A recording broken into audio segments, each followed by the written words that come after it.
Hey girl, hey, welcome back to my channel. It's your girl Misha. Thank you guys for joining me yet again for another review. Tonight we are back with a brand new review of The Chi season 4 episode 9. Child, let's get into it if we gonna get into it. When the episode first opens up, Kevin and Poppa are in there singing Jagged Edge like their life depended on it. And y'all know I love me a good song break, honey, so I was here for it. And y'all know I was singing along, okay?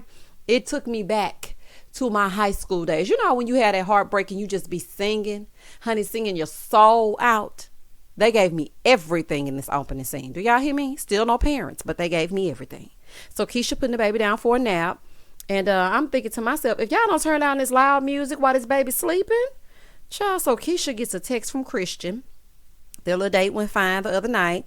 And he's like, I'm thinking about you. She like, you a lie. He was like, not all of us are liars. Well, honey, I ain't met none of y'all that are not. But okay, set yourself off. So then the baby starts crying, right? They done woke the whole house up, which consists of only Keisha, the baby, and Kevin, because we don't know where Nina and Dre are, okay? And so I'm like, dang, y'all done woke the baby up singing to your heart's content, trying to get these girls back. Baby, that teenage heartbreak is no joke. Do y'all hear me? And it's hard enough to get them to fall asleep, but now the baby is up crying because they want to get their jagged edge on. Child, if y'all don't go. In the next scene, Emmett is over here talking to one of his children's mother about Tiff. Honey, I will not say baby mama on this channel. She's like, you didn't do all that for me when we were together. She said, I don't blame her. I be doing what I want to do too. He's like, why nobody never on my side? She's like, because you be in the wrong. Emmett, honey, hang it up. I don't think Tiff is going to come back around, honey. I think she's too far gone. Or just let it get it out of her system. And then maybe she'll come back around. But honey, I'm not too sold on the fact that this marriage is going to work, okay? And girl, it's good to see you, honey. Where's the baby? Honey, I know he big now. Child, because we ain't seen you since season 2, child. So he's like, I wanted to do right by her. Well, Emmett, honey, sometimes it's just a little too late, okay? She's like, it's too late. He said, you think it's over? She said, boy, I don't know, honey. I got my own problems. You put her through so much. The least you can do is let her have her fun. So after him spilling his guts, he asks where his son is. And I'm thinking to myself, you didn't think to ask that when you first sat down? Boy, she's like, he's at my mom's house. I have a date. He's like, y'all serious? With who? He treating you right? I'm like, dang, you sure inquiring minds want to know. One thing about Emmett, he gonna inquire when it ain't none of his business. Baby, Emmett gonna ask some questions if he don't do nothing else. She said, he treat me better than you did.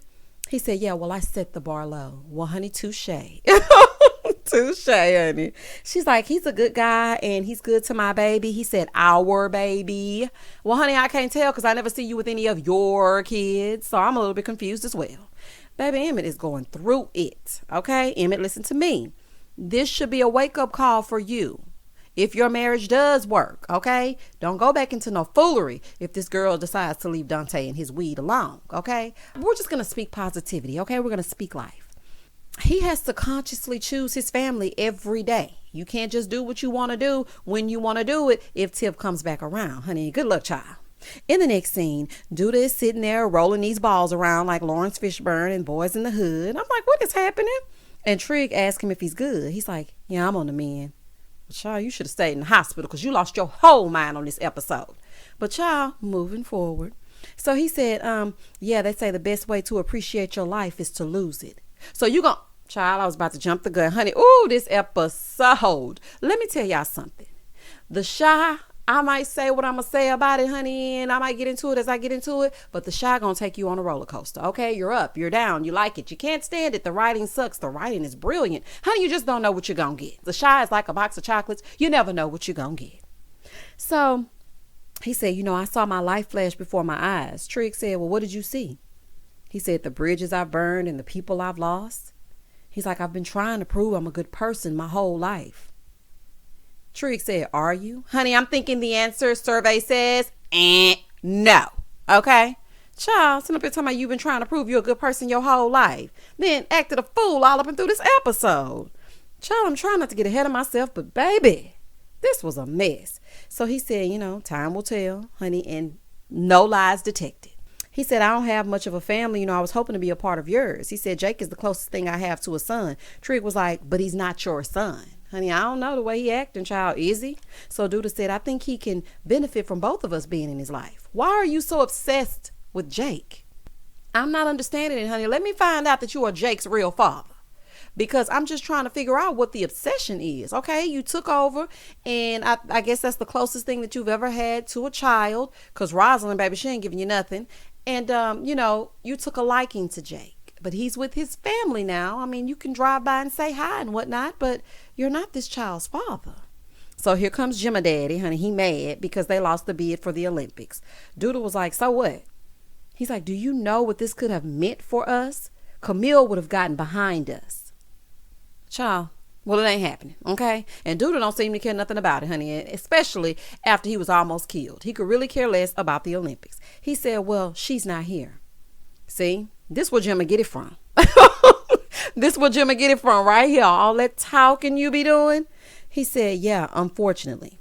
So then Trigg runs behind Marcus because Marcus is leaving, right? So he goes to talk to Marcus. He said, look, I need you. Ever since Rosalind left, he been all over the place.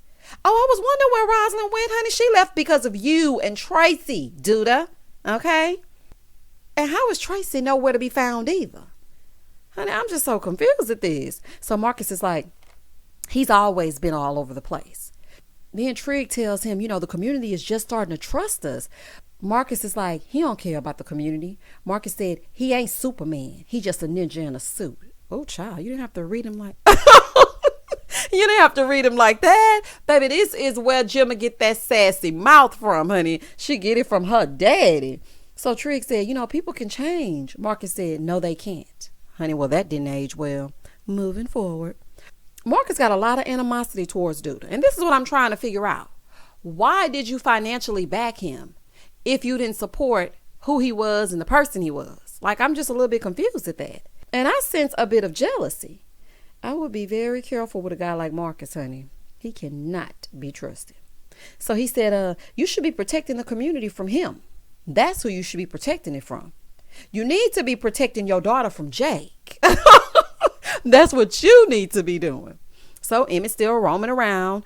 Jada gets all lotioned up. Honey, you got to make sure you get your crevices. I'm like, I know that's right, girl. Cocoa butter down. Do y'all hear me? So then Emmett finally makes it up to his mom's apartment because the elevator is broken. So he takes the stairs. He gives her a gift from his one of his child's mother, which is a scarf, and tells her that, his son is in karate now. So she's like, oh, well, that's sweet. That's very nice of her. So then he said, me and her had a heart to heart, and it was pretty good. So Jada said, oh, I never thought I would see the day. Honey, us either. Emmett is really growing into the man that he should be. And let me tell you something. When I first started doing these shy reviews, I knew that Emmett's character was going to evolve. And every week somebody will come in the comments and be like, why you saying this about Emmett? He for the streets. Okay. This is a series. His character is developing. Honey, Douda for the streets as well. But everybody's still walking around talking about how fine he is. And is, child. So he's like, call me if you need me, but I gotta go. She said, yeah, if Swade don't answer. Honey, I love that Jada seems so in such better spirits. Okay, she seems so much more upbeat. And I'm so happy that she is not letting cancer defeat her. I love it, honey, because when you keep your mind positive, then good things happen. So Trigg is in there talking to Douda. This is in the next scene. And he's telling Trigg, don't worry. People always want to come for a man with a vision. Trigg said, well, what is the vision? Honey, we all trying to figure it out. And we going to need some glasses for this vision because it's always dark all up and through the shy. So Trigg said, look, I need to know because it's falling apart if you ask me. Douda said, a black utopia, a place where everyone has a job and won't have to worry about how they'll make ends meet. That sounds great, Douda, but honey, do you have a plan? Okay, because y'all just be spitting out what you want to happen and you don't have a plan in place. Okay, just like when y'all went over there and got that trap house for the girls to now make it into a community center or a home or whatever y'all doing for those ladies, you had not a plan in sight. So then Trigg tells him, in order for it to work, you have to be the people's mayor. Trigg is like, this is me talking. You need to be able to reach the people. So then Douda was like, yeah, I'm learning as I go. Well, child, you're going to be locked up as you go in a minute. So then he asked how Jake is, and he said, he was going to a dance with Jemma and her fro, and they had a little bit of a conversation. Over on the other side, Darnell comes over, sans Bluetooth. I said, oh, we ain't got no Bluetooth today. Well, y'all, let's get into it if we gonna get into it. So then he sits down and he's talking to Jada, right? He's like, can you believe we both got young tenderonis? She was like, well, your tenderoni younger than mine. He said, well, yours played flag football with our son. She said, yours screwed our son. Child, well, 1 point for Jada. Not y'all having a war over whose spouse is younger. Child, I'm not about to play with y'all. So they started reminiscing about old times, and she told him that, she had to raise Emmett alone. He said, yeah, I messed up, but I'm here now. So they share a sentimental moment, and Darnell trying to act all tough. Honey, it's okay. She's like, it's okay to be emotional, Darnell. Honey, he's trying not to let his walls down. So she said, for a long time, I couldn't stand you. He said, I just didn't know no better. Oh, okay. I understand. Okay. For the co-parenting, the grown married man. Back over at Smokey's, the rush is happening and Poppa is swamped, but he can't focus on nothing, honey, because he's gone over MEASHA. So gone over you. Shout out to Monica. Keisha and the baby, they come in, strolling and all, and so Emmett notices her smile. Baby, that's that new getting to know you face type smile, honey. Have you smiling for no reason, smiling all at the phone, smiling at the red lights, smiling in traffic. Honey, you be smiling for absolutely no reason, showing up to work early. Somebody, good morning, honey. Any other time, don't want to speak to nobody. You hear me? So Emmett is being nosy, like he's always been, honey, because he gonna ask questions. I already done told y'all that. So she told him, she said, yeah, it's my friend from the thrift store. And honey, y'all know I like to say thrift store and not thrift store. So Emmett said, well, at least he got a job. I know that's right. So Emmett is giving out more free food for his high school sweetheart. And I'm like, you know what? I'm happy the two of them are now good friends. And they've evolved from her getting caught underneath his bed. Y'all remember that in season 1 when he was in there sexing down Keisha and she got caught underneath that bed and Jada walked in there and she was like, if you're going to be having sex in my house, the least you could do is get a job. Well, child, they've come a long way, okay? And I guess that's why she will forever eat for free. And he asked her to come look at this house with him because he was looking at a house. She was like, y'all getting ready to buy a house? And he was like, I don't know yet.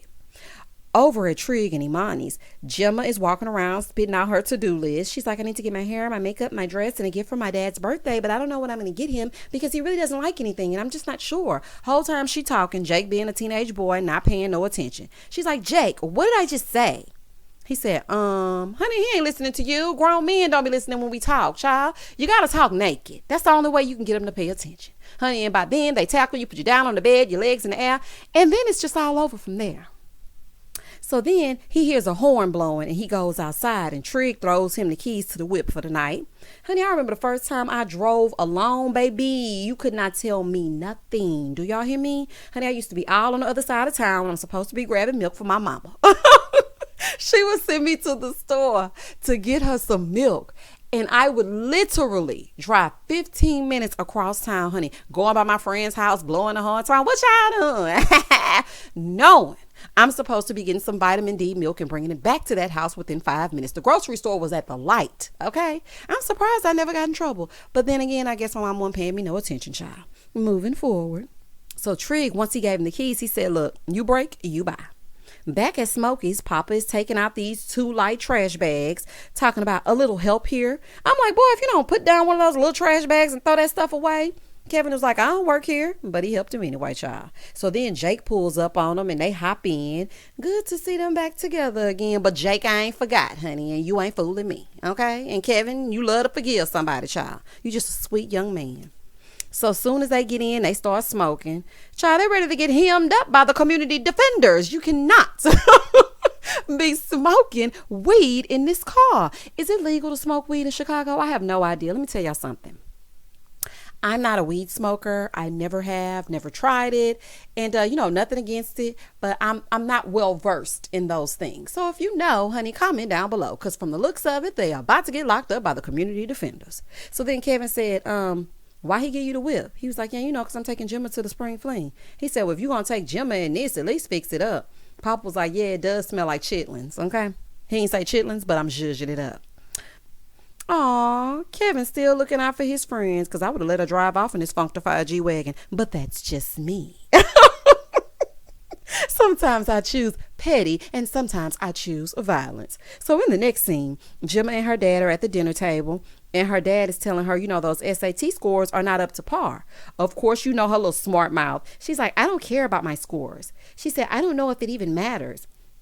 He said they do. And if you want to go to an Ivy League school, she said, I don't know if I want to go to an Ivy League school, Dad. He said, that's all you used to talk about. Well, honey, these days she's giving very much HBCU realness, as she should, okay? And she's not thinking about Ivy League nothing. She's like, I'm starting to see things differently.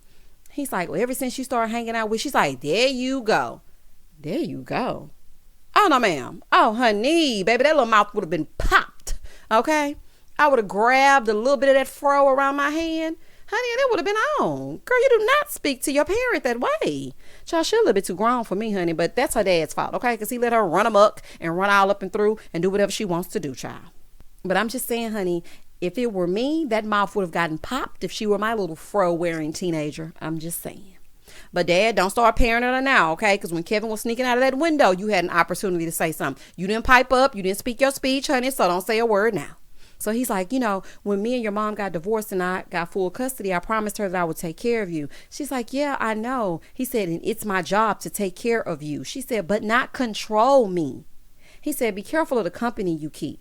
Translation, well, watch out for that little ashy mouth Jake. That's really what he wanted to say. And so she said, I would say the same thing. Well, honey, touche. He said, well, you could. So then she starts getting up from the table. He said, what about this cake? She said, I'm cutting back on my sugar. He said, it's your favorite. She said, no, it's not anymore. He said, since when? She said, since I was a little girl. He said, girl, you better sit down and eat some of this cake. You better eat the cake, Anime. You better eat that cake. She's like, I'm not a baby anymore, Dad. He's like, look at me. You will always be my baby. You'll always be my baby. Shout out to Mariah Carey. So Kevin at home, solo, as usual, playing video games, and he calls up Lene. He's like, where you been? She's like, minding my business. So they're playing the game, and he tells her, of the betrayal he suffered at the hands of Jemma and Jake. She's like, oh, no wonder you still losing on this game. In the next scene, at the open house, Emmett and Keisha go to look at this house he found on Zillow, and I'm thinking, where's Tiff? Why didn't she come? Did she not go back to the house after Emmett said that he doesn't think that they can stay married? Because we didn't hear anything about it. This is the thing. I like the Shy, but I want the storylines to continue. So when next week comes, we're anticipating what's going to happen from the previous week. And then when we get over here, it's an entirely different setup. And it really throws me off. That's what really upsets me, because I'm like, okay, and what else is going on? So as they're looking around, she's like, are you sure this is enough room for you, Tiff, EJ, and all your other babies? Keisha, honey, don't worry, honey. We have not seen hide nor hair of those other babies. We barely see EJ. So he's like, it's for my mom. Oh, my God. I love it. Okay. I told y'all Emmett was going to change his life around. Baby, that is so sweet. That is the ultimate goal, for you to want to retire your parents, buy your parents a car, buy your parents a house, just something for them to say, look, all of this hard work, everything that you poured into me, it was well worth it. And now it's your turn, and it's time for me to take care of you. Honey, I love it. So Keisha was like, I hope my baby buys me a house. And Emmett was like, I'm sure he will. So then the realtor comes over. He said, look, is there any room in the asking price? Like, is there any wiggle room? She's like, very little. So Keisha was like, well, what can he do to improve his chances? She said, put in a cash offer. Now, where is Emmett going to get cash? And how much is this house? The agent recognizes Keisha, right? And her story, and tells her that she's an inspiration to survivors. Over at Jake's house, he pimping his ride and cleaning this nasty truck. I'm like, why would he give him this G-Wagon all nasty like that? Honey, and I thought most of the time men have really nice cars and they're always clean, and women, we have clean homes, but sometimes our cars look like we live in them. Honey, guilty. Okay. So Kevin and his friend are playing this game, but he decides to crash the spring fling instead. Over at Jada is at the house trying to figure out things to eat, but then Darnell said, you know what? I got it. It's time for the dance. So Trigg is taking pictures of Jake and Miss Fight the Power, right? Child, they are dressed like they are going to two different places. Who does Jemma's wardrobe, honey? She must get on y'all nerves too. He dressed like he going to the school dance, and she dressed like she's a solid gold dancer. Honey, I'm just not. Baby, Jemma gonna be in the 70s if she don't do nothing else. Whole time, Jemma daddy asking, well, what's she seeing Jake? Because he's rebellious. Trigg said, last time I checked, your daughter was leading the rebellion. Honey, I know that, baby. These men are reading on this episode. Whoever's writing these lines for the men, you better get your life. I know that's right. But this is my thing. This is what I was thinking. Where is Imani? Probably over at the former trap house doing the girl's hair or something, child. You never know. Baby, you never know with the shy. So Jemma's dad was like, wait, let me get a picture with my baby. And just as they're about to take the picture, Douda and his cane knock on the door. I'm like, oh, child. So when he came through the door, Jake said, oh, it's the Black Knight. Let me tell y'all something. The way I hollered when he said that, baby, that was good to me. Okay? But looking at this scene and watching Jemma's daddy say that he wanted a picture, just keep that in mind. Okay? I just want y'all to keep that in mind. So Marcus is like, what are you doing here? He's like, oh, I wouldn't miss this for the world. So then Douda gives Jake a corsage for Jemma, right? And the worst part of this scene is Jemma never got to get that picture with her dad. Child, when I tell you, oh, honey. As they're getting in the car, Douda is trying to tell Jake to open the door, but Trigg is like, he got it. Watch. So Jake makes him proud and opens the car door. I'm like, okay, you're doing something. Oh, Trigg looks so proud. Aside from Jake stealing his best friend's girl, he and Imani are doing a great job. Moving forward, Marcus said, take care of her. Trigg said, he will. Ugh. I am going to be in pieces when my son gets this age. Do y'all hear me? When he starts going to dances and driving cars and looking like a young man, I'm already about to cry and he's barely out of kindergarten. Honey, it's just too much for me. It's just too much. Back over at Keisha and Kevin's house, because clearly they have no parental guidance, okay?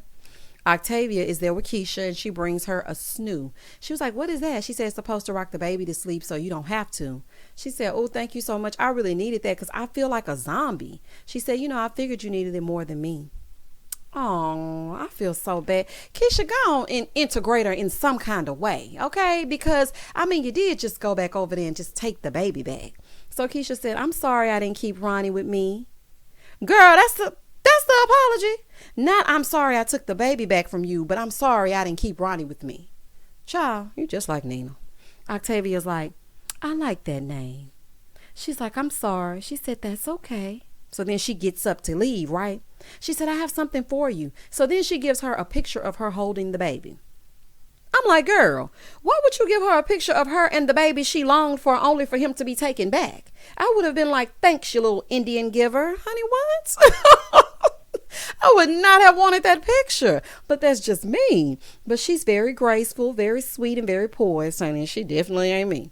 So she's like, thank you. So Keisha said, thank you for not hating me. She said, I will always send you love and light. So then they sit down and have a little bit of a conversation, and Octavia was asking her, what does she do for her? When does she have time for joy?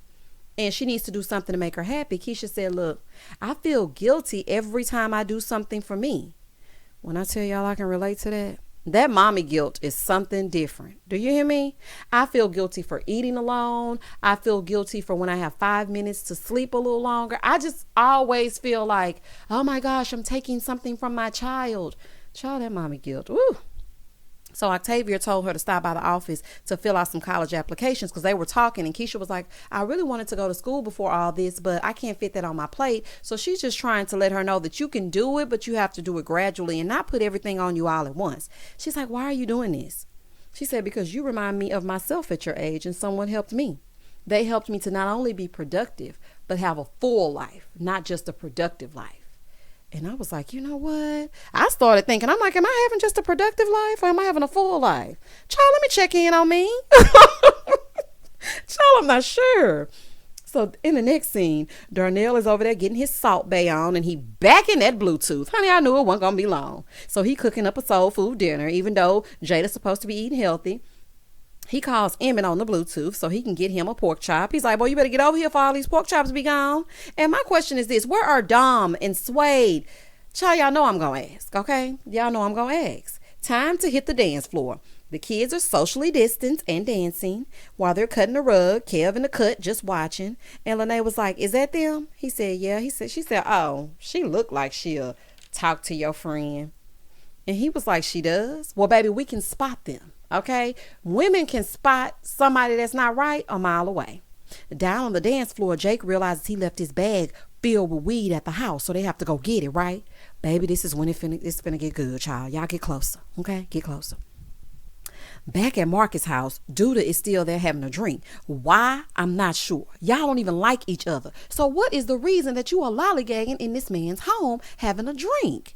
So he's like, I know you want to destroy me. Marcus said, I can always get Roz to go public about you and Tracy. Well, honey, good luck, because Tracy has been MIA for 4 episodes, and Roz likes to keep an ace in the hole, so that would be too easy for her to just out Douda. Honey, you got to come up with something better than that. So Douda said, they forget about me in a week. True, because our attention spans are very short, honey. We have the attention span of a gnat. So you're absolutely correct. So then Marcus said, well, you still have gang ties. Marcus, honey, reel it in, reel it in. So then Douda said, now how do you know that? He said, you think I don't know you killed an innocent civilian? Douda said, Brandon wasn't innocent. He said, and you misused government funds. He said, I gave the money to an organization better than the Chicago PD. He said, look, let me ask you a question, because I'm just curious. If they didn't come for Jake, would you have come for them? Douda said, absolutely. He said, I saw the video. All he had to do was show the officer his ID. Oh, so Marcus, you one of those. Okay. Oh, okay, honey. Okay. I'm understanding you now. ID or not, the cop had no right to physically assault Jake. Okay. Now he might be doing wrong all up and through, but he still had no right to assault that young man. Okay. So then Douda said, he ain't have to do shh. I'm like, I know that's real, honey. Douda, I gotta agree with you on that. He said, do me a favor and keep him away from my daughter.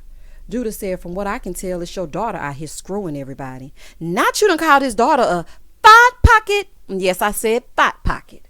Child, I am done. So once he said that, Marcus hit him, and then Big Daddy Kane hit him back. Child, and I was like, oh my gosh. So then he hit him in his back, and he was beating the brakes off of him with that cane. Do y'all hear me? Child, Douda is legit insane. He was beating that dude down like he was Nino Brown. I said, this is a mess. The whole time, Trigg sitting outside on the patio, right? So then Trigg comes in and sees Marcus laying there. Douda is like, who you calling? The police? He said, I can't let him die like this. Douda said, yes, you can. And proceeds to sit there with his legs crossed, cleaning the end of his snake cane. I said, baby, this is some foolery up and through. Emmett and his parents are over there smacking on these pork chops and applesauce, having a nice family dinner, honey, and I love to see it. Lord, please let Jada make it. And Emmett, please get her this house. Child, I just want to see this. I just want some happiness to unfold in season 5. Child, and not a spouse in sight. This scene was everything, okay? Back over with Kevin and Lene, they still sightseeing his old school, and they're talking, and she said, you know, she's worried about where she gonna live. He was like, what you mean? She said, well, my brother is out of town for whatever reason, and when he's gone, you know, me and his girlfriend, we don't get along too well. So he said, I'm sorry. She was like, no need to be sorry. He said, I'm just trying to be nice. She's like, well, I'm not used to guys being nice to me. He said, well, I am. Aw, Kevin's so sweet, man. He is just a good kid, despite, okay, his upbringing and his mama. He is a good child. So then Jemma and Jake arrive at the house. Child, my heart was beating so fast. So they're in the car debating on who gonna go inside, right? So she tells him, you go. He was like, nah, you go. She was like, if I go and he catches me, he's not gonna let me leave again. So then he decides that he gonna go, okay? So she said, just go through the back. Baby. I'm like, oh my God, let me sit up, child, because it's finna get good. So Jake walks in and sees Trigg hovering over Marcus. So Trigg is like, Jake, it's not what you think. Jake looking, mouth wide open. So then he turns around and leaves, right? But I was thinking, why didn't Trigg get the car and take Marcus to the hospital? But then, you know, they would have been asking a whole bunch of questions, and he would have had to explain this mess, and then he would have had to give up Douda, and then it would have been it would have been a whole debacle. So I guess he made the right choice. Jake gets back to the car, and he's like breathing real hard or whatever. She's like, you okay? And he's like, yeah. She's like, my dad was asleep, wasn't he? Well, his lights were knocked out, but he wasn't asleep. Ooh, child. Oh, my goodness, honey. Lights were out. Jake said, yeah, I think so. Lord, Jemma and Jake are wrong for how they got together, but she doesn't deserve her dad to be taken from her.